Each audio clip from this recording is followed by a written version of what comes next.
Diabetes, sugar rush. Remember those sugary cereals I wanted as a kid, but my mom wouldn't let me have? And the honey-drenched cereals I secretly ate behind the newspaper? When we eat, our digestive system breaks our food down into the tiny nutrients and sugars our bodies need for fuel. The rest is stored as fat or comes out as waste. Diabetes occurs when a patient's body cannot adequately break down and process sugar, regardless of whether it comes from what's already in a cereal or the added honey. As a result, too much sugar circulates in the bloodstream and not enough gets to cells for fuel. Cells then don't get the sugar they need to do their work. Our bodies must have some sugar to function and for us to stay alive. A lot is bad, but at least some is necessary. There are two types of diabetes. The number of Americans diagnosed with type 2 diabetes is growing very fast. In 1997, the year I graduated from high school, there were less than 10 million Americans with type 2 diabetes. In 2012, more than 29 million. In the US, more than 1 in 3 American adults have prediabetes, meaning they're at risk of developing type 2 diabetes.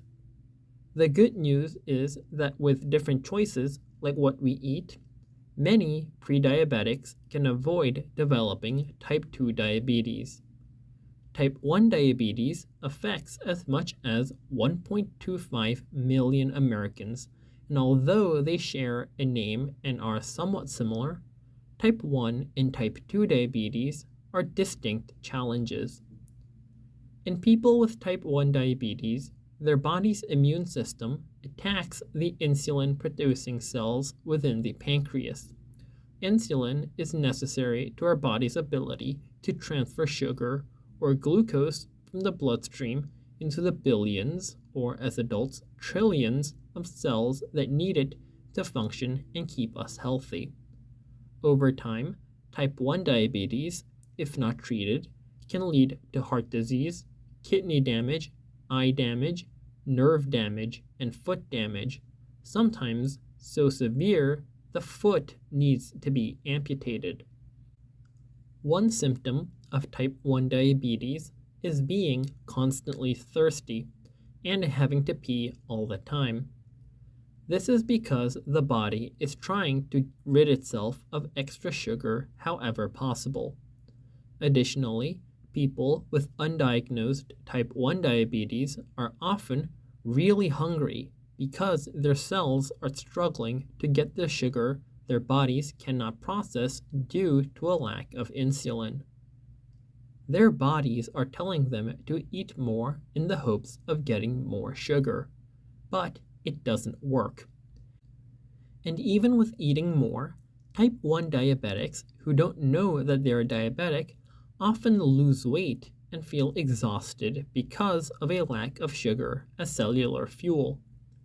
I imagine it can be very frustrating to eat a lot, lose weight, and still be hungry and tired. We don't yet know what causes type 1 diabetes. It could be genetic or a result of a mysterious infection. But since we don't know for sure, it's impossible to know how to prevent it. You may have a friend with type 1 diabetes.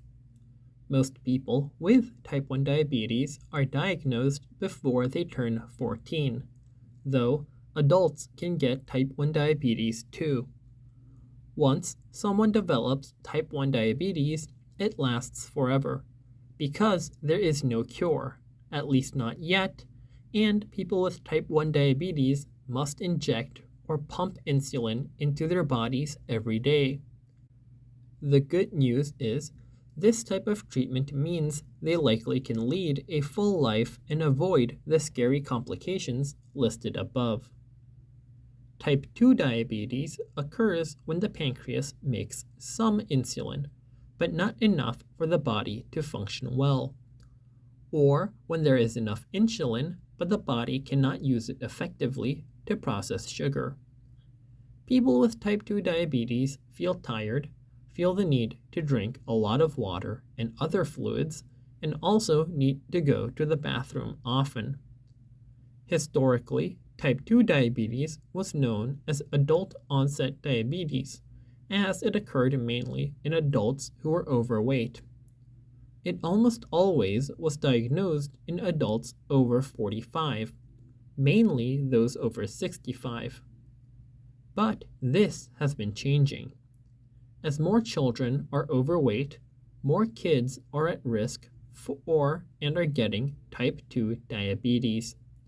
High blood pressure and having family members with type 2 diabetes also increases the risk someone will get the disease. African Americans, Hispanic Americans, Native Americans, and Asian Americans face a relatively higher risk of type 2 diabetes for reasons that nobody really understands yet.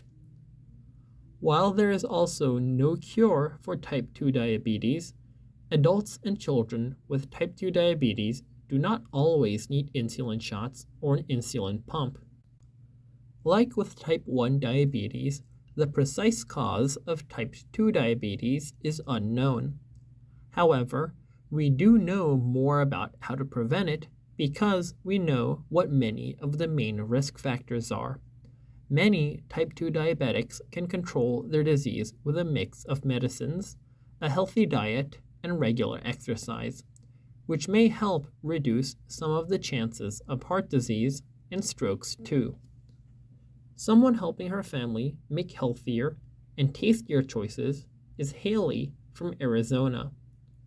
When her dad was diagnosed with diabetes, Haley was determined to learn to cook, a passion her parents supported. She was only 7. Today, Haley is 14 years old and loves creating easy-to-make, inexpensive, and yummy meals for herself and her family.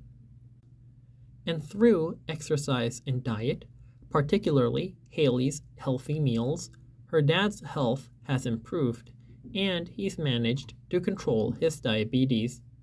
Beyond her family, Haley is working to help other kids become healthy influences and cooks in their own homes and schools.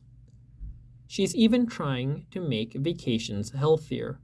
She's worked with Hyatt hotels on making their kids' meals more nutritious and tastier. I had the privilege of joining Haley on the Rachel Ray Show a couple years ago, where she taught me how to make a delicious blueberry peach quinoa crumble. To learn more about Haley's story and her recipe, you can visit haleyvthomas.com. If Haley can change how kids eat in their homes and even at hotels and how her own family eats, just imagine what you could do. We'll talk more about healthy eating soon.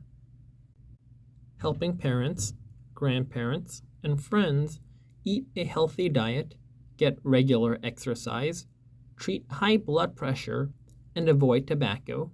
Yes, tobacco increases diabetes risk too, are all ways you can help loved ones avoid or manage diabetes. Another way is to ensure that everyone in your life knows his or her diabetes status. More than 8 million Americans have diabetes and don't know it. If people don't know they have diabetes, they may not be making the diet and food decisions necessary to lead healthy and long lives. Encouraging a visit to the doctor for a simple blood test and assisting diabetics in managing their blood sugar effectively can literally improve and save lives.